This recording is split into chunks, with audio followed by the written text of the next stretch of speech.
அடியேன் ராமானுஜதாசன். அனைவருக்கும் வணக்கம். இன்னைக்கு நம்ம ராமானுஜ நூற்றந்தாதியில் 8வது பாசுரம் பார்க்கலாமா? வருத்தும் புறையிருள் மாற்ற எம் பொய்கை பிரான் மறையின் குருத்தின் பொருளையும் செந்தமிழ் தன்னையும் கூட்டி ஒன்ற திரித்து அன்று எரித்த திருவிளக்கை தன் திருவுள்ளத்தே இருத்தும் பரமன் ராமானுஜன் எம் இறைவனே. வேதத்தின் குருத்தான உபனிஷத்தின் அர்த்தம் செந்தமிழில் முதல் அந்தாதி என்ற திருவிளக்கை ஏற்றினார் அன்று பொய்கை ஆழ்வார். அந்த பிரபந்த பாசுரங்கள் மக்களை வருத்தும் அஞ்ஞானம் என்ற புறவிருளை போக்கக்கூடியது. அவற்றை தனது திருவுள்ளத்தில் பதித்து கொண்ட பெருமையை உடையவர் நம் ராமானுஜன். அவரே அடியேனுக்கு தெய்வமாவார். இனி நம் ராமானுஜருக்கும் யாதவ பிரகாசருக்கும் என்ன ஆயிற்று என்பதை பார்ப்போமா? அடியேன் ஏற்கனவே சொன்னது போல் குருவுக்கும் நம் ராமானுஜருக்கும் இடையேயான மோதல் அன்றும் தொடர்ந்தது. கோபத்தில் தன் கண்கள் சிவக்க, புருவங்கள் நெறிய, உதடுகள் துடிக்க ராமானுஜரின் விளக்கத்தை கேட்க ஆரம்பித்தார் யாதவ பிரகாசர். குருவே, முதலில் அடியேனை மன்னிக்க வேண்டும். இப்பொழுது நான் இங்கே நிற்பது எனது தலைகணத்தால் அல்ல. தங்களது வார்த்தைகளை மறுத்து பேசுவதும் சீடனுக்கு அழகல்ல. உம்மை கோபப்படுத்தியதற்காக அடியேனை மன்னித்து விடுங்கள். தாங்கள் கூறும் அர்த்தங்கள் அனர்த்தமாக இருக்கும்போது என் மனம் அழுகிறது. அனைத்தும் பிரம்மம் என ஒற்றை விளக்கம் கொடுத்துள்ளீர். அது சரியான விளக்கம் அல்ல. சத்தியம் என்பது அவ்வப்போது ஏற்படும் மாறுதல்களை அகற்றுகின்ற ஒன்றாகும். ஞானம் என்பது அவன் குணத்திலே அச்சித்தானது கலக்கவில்லை என்பது. அனந்தம் என்பது அவனது குணங்களுக்கு எல்லை இல்லை என்பது. அனந்தம் என்ற பெயரிலேயே அது தெரிகிறதல்லவா? இவற்றில் இருந்து முற்றிலும் வித்தியாசமானது பிரம்மம். மலர் என்ற சொல் அனைத்து பூக்களையும் சொல்லும். ஆனால் அதன் மனம், நிறம், மென்மைத்தன்மை இவற்றால் மாறுபடுவது இயற்கையே. அந்த தன்மைகள் மலர்களிலிருந்து வேறுபடுவதில்லையே. பிரம்மத்தின் குணங்களை சில சார்ந்திருப்பதால் அவை பிரம்மமாகிவிட முடியாது. வாய்மை, ஞானம், முதலும் முடிவுமற்ற தன்மை இந்த குணங்களை கொண்டவன் பெருமான். அவனே பிரம்மம். ஆனால் நீங்கள் கூறும் விளக்கம் தவறாக தெரிகிறது என்று சொல்ல, ராமானுஜா, முடித்து விட்டாயா? நீ மற்றவரிடம் இருந்து மாறுபட்டு இருப்பதாக காட்டுகிறாயா?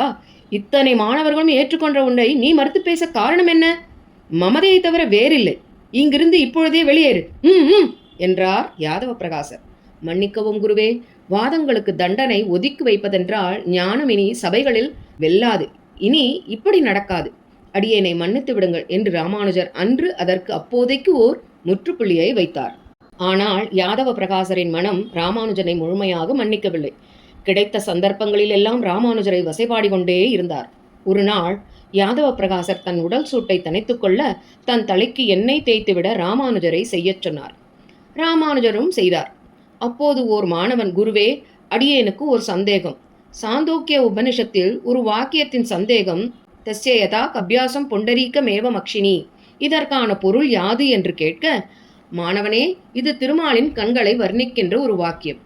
குரங்கின் ஆசனவாய் போல் சிவந்த தாமரை போன்ற கண்களை உடையவன் ஸ்ரீமன் நாராயணன், இதுவே இதன் பொருள் என்றார். இதை கேட்டு ராமானுஜருக்கு மிகவும் வருத்தம் உண்டாயிற்று. பெருமானின் திருக்கண்களை இவர் எத்தோடு ஒப்பிடுகின்றார் என்று மனதில் வருத்தம் ஏற்பட அவரது கண்கள் கண்ணீரால் நிறைந்தது. அந்த கண்ணீர் சூடாக யாதவ பிரகாசரின் மேல் விழ நிமிர்ந்து அவரை பார்த்தார் குரு. என்ன இளையாழ்வானே, எதற்கு இந்த கண்ணீர்? பெருமானின் நினைப்பு வந்ததோ? குருவே, தவறாக எண்ணாதீர்கள். உங்களது விளக்கத்தை கேட்டு பெருமான் நினைவு வரவில்லை. என்னென்று சொல்லுவேன்? நீங்கள் ஒரு தவறான உபமானம் கூறுகின்றீர்களே. என்னடா, இதற்கும் ஒரு புது விளக்கம் உள்ளதோ? கபியாசம் என்றால் குரங்கின் ஆசனவாய்தானே. நிறுத்துங்கள் குருவே, இப்படி சொல்ல உங்கள் மனம் கூசவில்லையா? இப்படி ஒரு உதாரணத்தையா எழுதியவர் சொல்லியிருப்பார்? சூரியனால் மலர்ந்த தாமரை போன்ற கண்களை உடையவர் என்பதே இதன் உண்மையான அர்த்தமாகும்.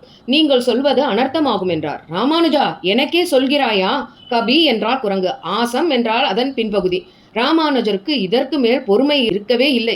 குருவே, கபியாசம் என்றால் ஒற்றை சொல். அதனை கபி, ஆசம் என்று இரண்டாக பிரிப்பதே தவறு. கபி என்றால் சூரியன், ஆசம் என்றால் மலர்ந்த, கபியாசம் என்றால் சூரியனின் கதிர்களால் மலர்ந்த. அடுத்த சொல் புண்டரீக. இப்பொழுது சொல்லி பாருங்கள், எதை எத்தோடு ஒப்பிடுகின்றீர் நீர்? குருவானதால் என்னால் கண்ணீர் விடவே முடிந்தது. ராமானுஜா, நிறுத்துடா உன் பேச்சை. இனி இந்த குருகுலத்தில் உனக்கு இடம் கிடையாது. உனக்குத்தான் எல்லா சாஸ்திரமும் தெரியுமே. இனி உனக்கு எதற்கு குரு?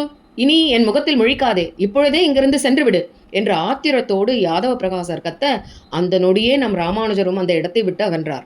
ராமானுஜர் சென்ற பிறகும் யாதவருக்கு அவர் மேல் இருந்த கோபம் குறையவில்லை. இவனை விட்டுவிட்டால் தான் அழிக்கப்பட்டு விடுவோம். அதனால் உயிரோடு இருந்தால் தன் வளர்ச்சிக்கு இடையூறாகும். இவனை கொல்வதே சரி என்ற தவறான முடிவை எடுத்தார். எந்த குருவும் எடுக்க தயங்கும் கொலை செய்யும் முடிவுக்கு வந்தார். முடிவு குருவினுடையது என்றாலும் முடிவை அந்த எம்பெருமான் தானே நடத்தி வைப்பான்.